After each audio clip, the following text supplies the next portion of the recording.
Welcome back for another episode of our Husky Careers Unleashed podcast. We've got a very special guest with us here today, and to kick off our episode, I'll let her introduce herself. Hi, Ryan. I'm Kristin Kolodge. I am a Michigan Tech graduate from 1995, graduating with a degree in mechanical engineering. So I've been in the automotive industry for the last 30 years and currently am at JD Power. So, with your current position, how long have you been with JD Power? I've been with JD Power for 11 years and was at Chrysler for 19 years before that. So, again, all focused within automotive, very much in the user experience, quality, and product engineering realms. Very nice. Well, today our topic is going to focus on interviewing, and we sent out a social media campaign to current students and just the internet in general, asking them what kinds of questions do they have about career education. And so we've filtered and fine-tuned it down to the interview-focused questions. So that's kind of going to lead our discussion today. And of course, as we're going along, anything else you want to share, tips, tricks, things like that, everybody is all ears and eager to learn from our conversation. So first and foremost, let's talk about interview strategy. Throughout your career, what are some of the strategies you've relied on when interviewing for new positions or promotions?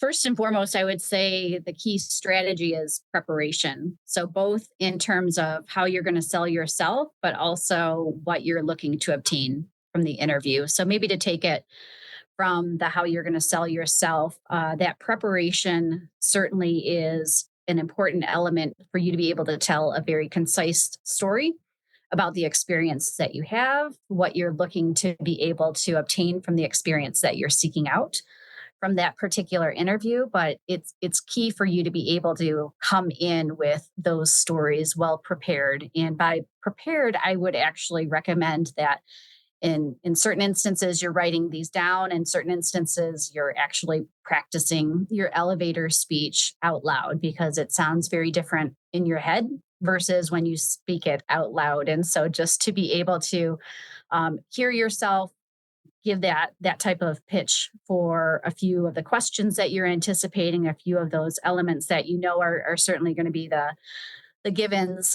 for your type of input, that is going to be key for you to have well rehearsed. And I think that's a great kind of leading point for this conversation. As they say, practice makes perfect. And myself as a public speaker and somebody who gets out and is in front of crowds, one of the things that I notice is you tend to talk a lot faster when you're nervous. And interviews can be a nerve-wracking environment. So taking the time to sit down, practice those questions, practice those responses, so that by the time that interview does come around, it's maybe not as nervous of an environment, since you've had the opportunity to think it through and know what you want to say and articulate to the person that you're being interviewed by.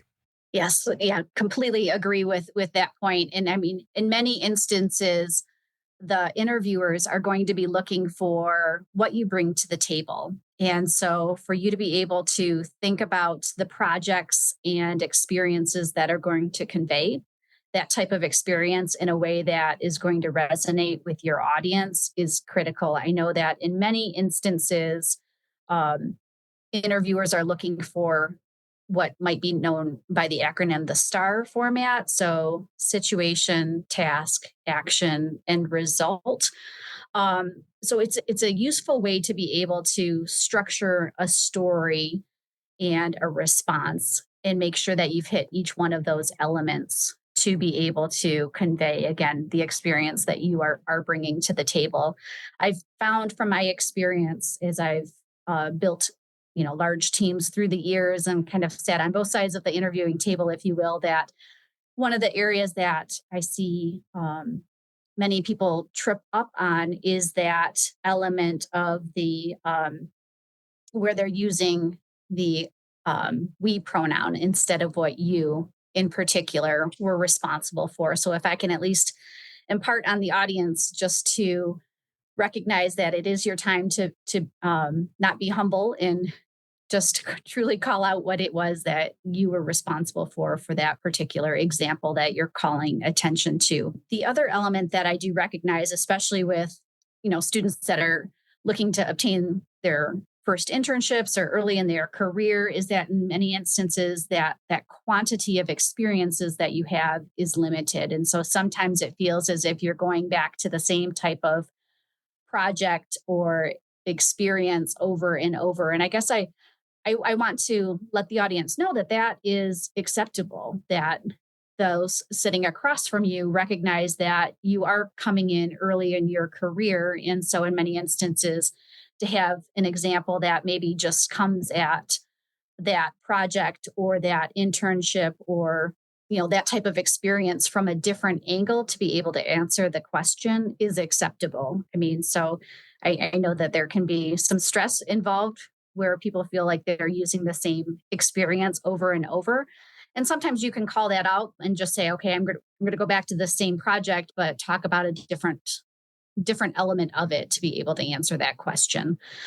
So in my mind, when you're going through and answering these types of questions, that's where it really is helpful to do this type of preparation in advance to recognize the various scenarios that might be called upon in the interview for you to be able to be ready to answer versus having to quote unquote think on your feet and come up with something that might work for that example. And sometimes that's where I see candidates trip up, is where they just didn't have enough depth of examples to be able to draw upon.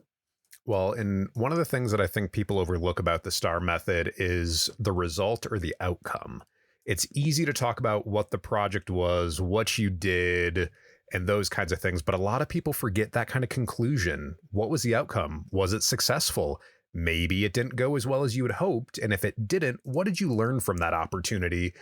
I know people always want to put their best foot forward in interviews, but sometimes it is okay to talk about that project that maybe wasn't as successful, especially if you had a solid learning out of it that you can apply to future problems. I mean, we're all human and nobody's perfect.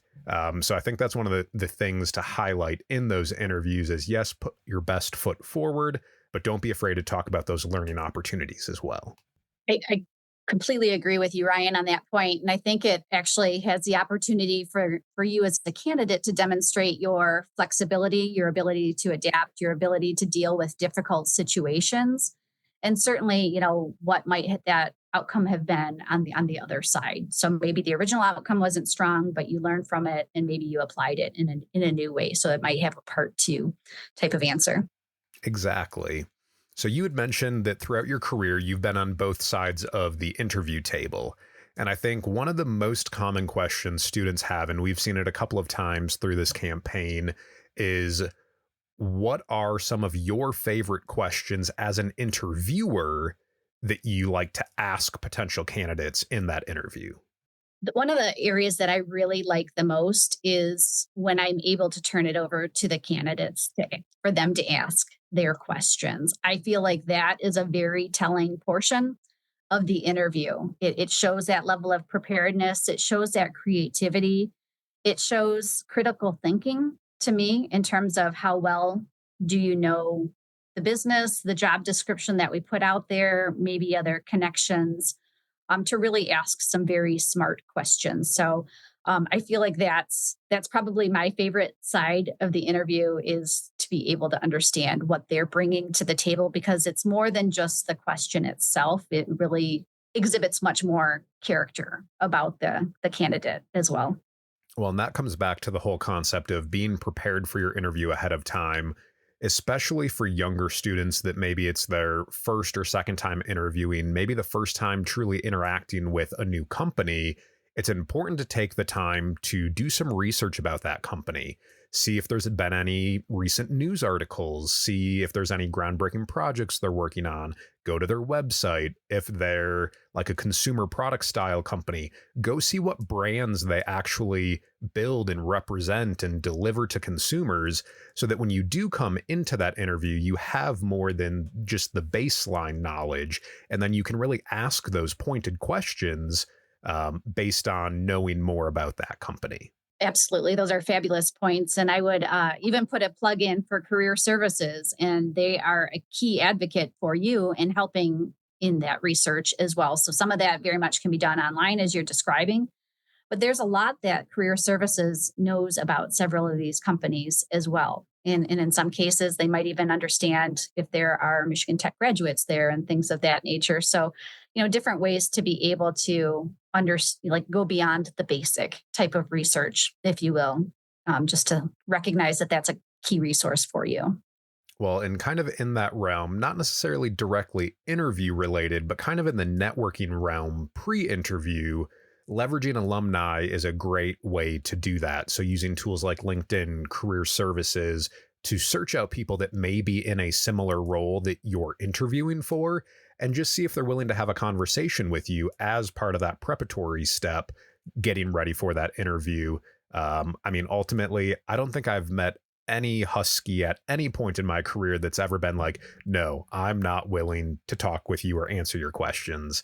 So leveraging our community from campus and beyond, I think is a great way to also prepare for an interview. The way that you're describing that, I would classify as is what I would term an informational interview. And this informational interview is just I think it's a key tool in your tool belt throughout your career, whether you're actively interviewing for a job or just trying to learn more about other roles once you're within a company itself. But it's a great way to be able to really seek out more information in general.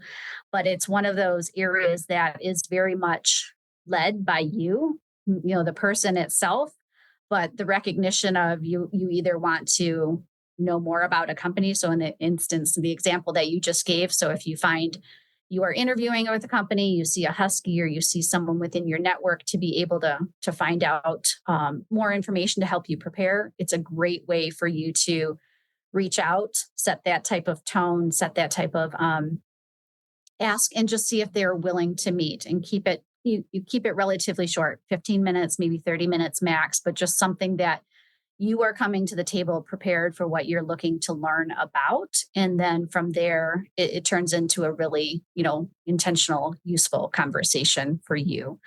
You're not looking for a job from that particular person. You're just truly seeking information. Maybe to explain that informational interview in a different context. So let's say you're within now you have a job at a company and you're kind of thinking about your future career moves. Maybe it's within this next calendar year, maybe it's in 3 years, 5 years, right? You're just trying to look and understand about the organization more broadly. These informational interviews are just a really great tool for you to reach out to colleagues across the organization and just explain your intention, just explain that you're looking to learn more about someone's department, someone's role, and in general, and being able to set up some time on their calendar just to learn more about what it is that they do, and you're just truly looking to learn. And so, from my time in industry, kind of the way that we phrased it is meet and greets. So that kind of puts it in a lower pressure category that you're really wanting to learn about their story. So I think one of the important things to do is if you are reaching out for these informational interviews or a meet and greet, is to truly frame it that you're not looking for anything from them other than to hear their story. And it's truly a conversation to get to know them, know their career path. But like you said, you're not there looking for a job. You're not there poking and prodding. And most of the time, if you outreach to somebody and ask them to talk about themselves, they're going to say yes, because people like that opportunity to kind of brag a little bit and share their story. So that's definitely something to keep in mind during that outreach is, again, you're not really looking for anything other than getting to know who they are. And it's so fascinating to hear people's career journey. And, sometimes you'll see someone in a particular position and maybe you're envisioning what their career path might have been, but really there isn't a predicted path that someone has taken. It's typically a very jagged line to get from point A to point B.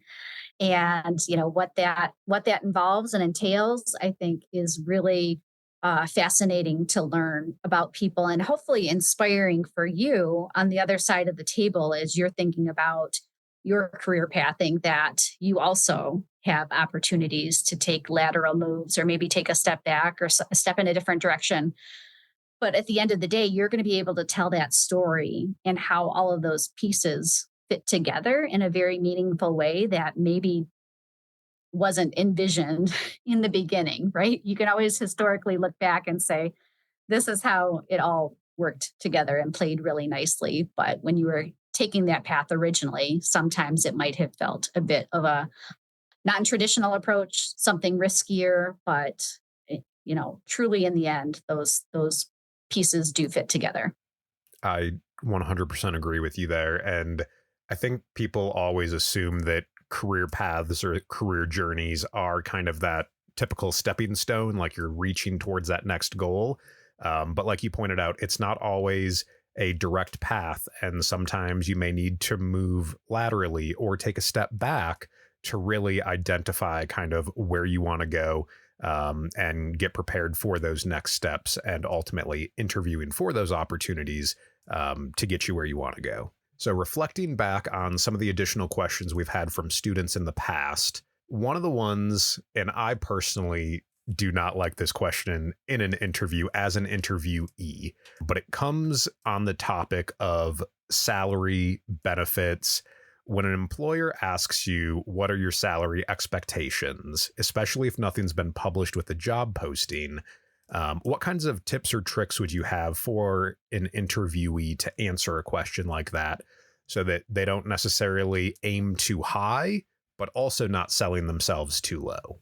It's a really great question, and I'd love to hear others' answers as well on this. I think it's something that no matter what stage you're at, there's always a level of, what's the best answer. So I don't know that I have the best answer on this one, but I can at least speak from my experience. I mean, because many times you see that question being asked on an application. Sometimes the application forces you to put in a dollar amount. Sometimes it allows you to put in a negotiable type of phrase to let them know that, you have some flexibility. So I think when you're in the online application, you have to see what the system might allow you to do. That salary element, it's a really good point because I can say that I've been down the path where I've interviewed for jobs only to find out after spending much time through multiple rounds of interviews that we weren't even in the same ballpark for the salary range. So like we both could have probably saved ourselves time and investment with, had that question come out sooner. So while it is uncomfortable, I can at least let you know that there is a good means to that type of question. So, when you are early in your career, you kind of know where your average starting salary is for your degree. That's really well published from Michigan Tech. You kind of know where those ranges are. You can certainly phrase things as negotiable. There are always other elements besides salary as well, different types of benefits that you can negotiate. So whether it's maybe more time off. So instead of the standard, let's say 2 weeks time off, maybe you get negotiate 3. Maybe you're negotiating a signing bonus. So just recognize that there is a salary and then there's other elements that you can negotiate also. Well, and I think it's reassuring to folks that somebody who's had an established career like yourself also kind of feels that that question can sometimes be a little uncomfortable and maybe hard to navigate. So, especially for the younger students, that if they do experience that, like, you're not alone in that. We all kind of struggle with that topic. But I think you touched on a lot of really good points of try to make sure that your goals and objectives align with their budget ahead of time so that both parties aren't necessarily wasting time if there's really no middle ground that'll make both parties happy with the outcome of those benefits and salaries. So that kind of comes back to the preparedness of your interview, doing some of that research to know what does that kind of position entail. And if you are at a point where you really don't know what to do, and you're kind of at a loss, reaching out to career services, we are a resource for both current students as well as alumni. So if you just need somebody to bounce ideas off of or try to get a better understanding of maybe what you should be getting, definitely reach out to us and we can help you navigate those waters as you're going through an interview process. how would you spot a red flag in an interview? Maybe you thought you Mm. were going into this and you thought it was going to be a great fit.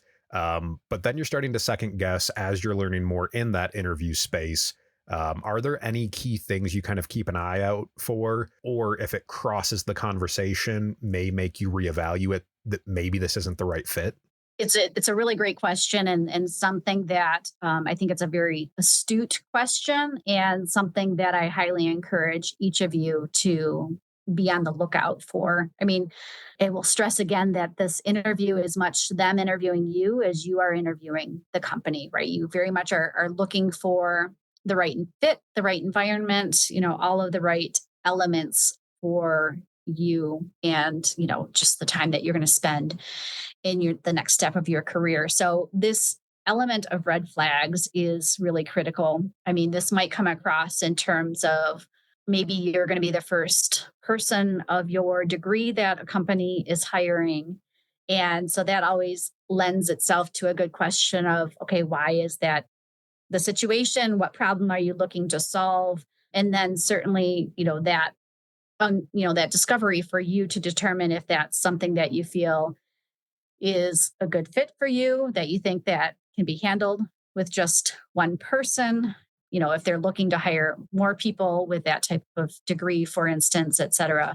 I think that there are, red flags that when you really start to uncover what are you looking for this role to be able to solve, right? Each role has its key reasons why that they are looking to hire someone new. That's going to just that's going to uncover those elements of maybe there are some perennial problems that are happening at the company. Are those like 9 to 5 type of problems, or are those creeping into the weekend going to cause you to travel across the country to always be in a problem solving firefighting type of situation?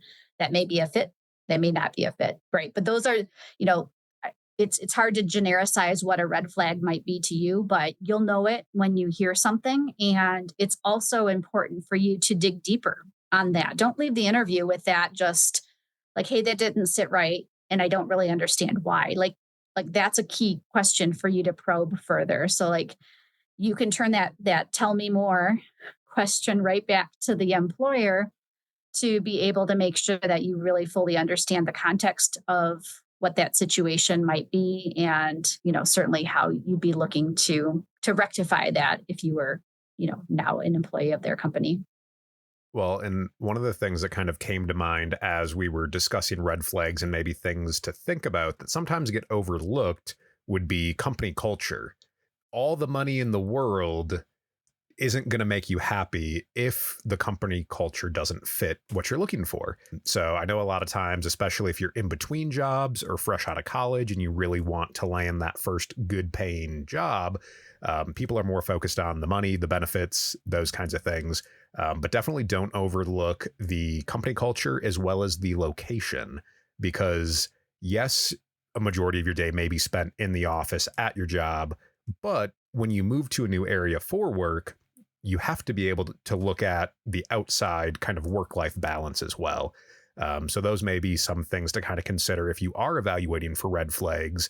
Do you see anything that maybe doesn't align with you in the company culture? Or maybe even geographically where this job is positioned, maybe it doesn't align with what you want to do outside of work hours as well.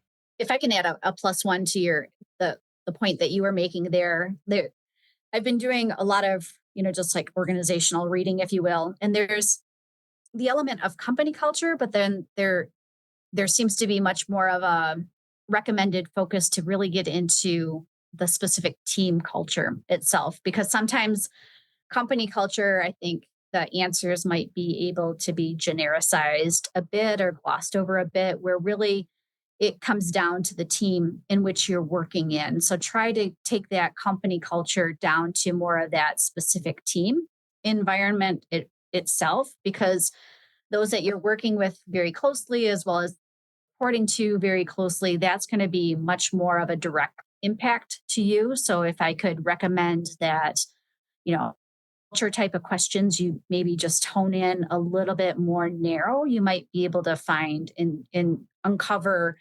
an answer that it would be slightly different than if you just took it at a full company level. Or maybe it becomes a part one and part two type of question for you to be able to understand the distinctions between both. So, this next question, I'm going to say there's no right or wrong answer. This is a little bit more of an opinion based one, but to kind of set the scenes, let's say our applicant has applied for multiple jobs, has already interviewed with another company, and has an offer on the table, and they're coming into another interview. Do you feel that that's something that you should disclose in the current interview, that you already have an offer, or if there's a timeline associated with that? Again, this is more opinion based than right or wrong. I know a lot of times when you get job offers, they may put a deadline on when you need to answer by. So, say you're down to two final companies, you're interested in working for both, but you know there's a lingering deadline in the background for this other opportunity, but yet you still want to hear out who you're having the current conversation with. I'm going to take a bit of a lawyer answer and say it depends. And I think it depends on a few things. One, do you really like the offer from the other company, right? Is that really attractive to you, or are you utilizing that as a leveraging point? Two, with the interview that you're currently in, I would recommend not disclosing that until the very end of the interview, for the fact that you need to go through that back and forth conversation to see if this interview is something that you really want to go for. If you go through the conversation and you feel like this company is not a right fit, then maybe it's not worth stating that you have this other offer on the table, or maybe you want to let them know and then you're using it as leverage against the other company. I think the way you phrased it, there's really not a right or wrong answer associated with it. But I do think you have to look at both situations. What is it that you really want? Where do your interests lie? And then if it's such that the company you're interviewing with currently, you do have an interest, then just to let them know that you are very interested in what you've heard, right? You just, you really like the time that you spent with them, the opportunity that's in front of you, that you do, have another offer on the table, and that you do have a deadline present. But again, just to continue to stress like that, those last words out of your mouth are "I'm very interested in this role." That's the point you want to leave them with. And I think the great takeaway from your answer there is, like, go through the current interview in its entirety and kind of use that as a determining factor of whether or not it warrants kind of disclosing that. Because you can always ask them what their timeline is at the end of the interview without necessarily stating that you've got another offer on the table. Because that's a reasonable request from anybody, is just to kind of get an understanding of what those next steps might be like. If an offer were to be made, when can you expect to hear something? And having just that additional information may be all that you really need to kind of make that informed decision following that second interview. Yes, agree. One recommendation that I have for the audience, regardless of whether you really want this job that you just interviewed for, or you don't want the job, right? Either way, always, my recommendation is to always send a thank you letter to those that you interviewed with. And that thank you letter, realistically, I personally believe should be within 24, no later than 48 hours after the interview. For me, it demonstrates, one, your communication skills, two, the ability, just the general courtesy that you recognize is appropriate for the situation. Someone took a significant amount of their time out of their day to be able to take an interest in you as a candidate. And I think third, it's really a great opportunity for you to follow up on some of the points that were discussed during the interview. So maybe you walked away and you felt like there was an answer that you could have expanded upon further. Well, take the time in that thank you letter to briefly touch on that. Or maybe you wanted to leave behind, maybe you had an academic paper or something that you published, that maybe it's a good example to follow up on an interview and just, send them that as an example as well. But I would just say, don't miss that opportunity to close the loop, demonstrate your appreciation for the interview, and certainly just re-express your interest in that type of position. Regardless if you get the job or not, it's always the right thing to do. I completely agree with that. Nowadays, it's easier than ever because so many interviews are remote digital conferencing. So you likely have access to your interviewer's email through that meeting invite. But if for some reason you don't have that information, you can always ask for it towards the end of the interview, just to let them know that if you want to follow up or something, most people are willing to share basic contact information with you before you depart an interview. Last point I'd make, Ryan, is just one of the questions that I've found for myself being on, the interviewee side of the table, if you will, that is very effective to utilize is something based along the line of, is there anything about my background that I can clarify further for you? Or you could phrase it as, there anything in my background that causes you hesitation, right? So it allows the, those sitting across the table from you to ask anything, clarifying maybe there was something that you can expand upon further. Maybe there's someone that you're competing against for that same role that maybe they have some qualifications that you don't, and that might be brought to light. And you can certainly address how either maybe you are able to meet that type of experience or bridge that gap if that's the case. But I find like that's a very it's a bold question, and one that I think can demonstrate the character that you bring to the table of you're not afraid of what that answer might be. But it's also, I think, going to be very enlightening for you to be able to have that opportunity to respond versus that being a talking point once you leave the table that they're left to make assumptions. Yeah, I think that's a great way to phrase it, to be able to open the door to that additional conversation and allow some of that light to be shed on things that they may be having questions about that they hadn't thought of. One thing that I just thought of that came to mind that I think would be interesting to chat about before we wrap up today is post interview follow up, but you did not get the position. So, what is your take on after a candidate is no longer in consideration, them following up, asking for feedback on their interview and maybe things they could improve upon at a future interview? I think it's a very useful technique. It's one of those that there's a high emotional intelligence that needs to come with that. It's a good question to ask, but if someone doesn't answer, it's not necessarily something to pester, right? It might not be something that that interviewer is willing to answer, but if they are, it's certainly very helpful. I can say from personal experience that I've had that situation where I actually took that opportunity with a job where I was not the selected candidate for the job interviewed. I followed back up with that hiring manager and just, let him know that, hey, if any other opportunities come about, I would be very interested in continuing the conversation. And ironically, he had actually called a week later with a role that had just opened up within his department that we were able to make work, and I was able to transfer over. So I personally had that experience where it has worked out in that fashion and worked out quite well. But I think it's certainly a great, like, you're always in that, you want to be in that continuous learning, right? Being able to be receptive to feedback, that's, shows high emotional intelligence, and being able to ask for that, receive it, and do something, certainly constructive with that feedback is important. Well, first and foremost, I want to thank you for taking time out of your day to sit down with me, answer these questions, and kind of give that feedback to our students who are looking for more information on interviewing. So again, thank you for being here today.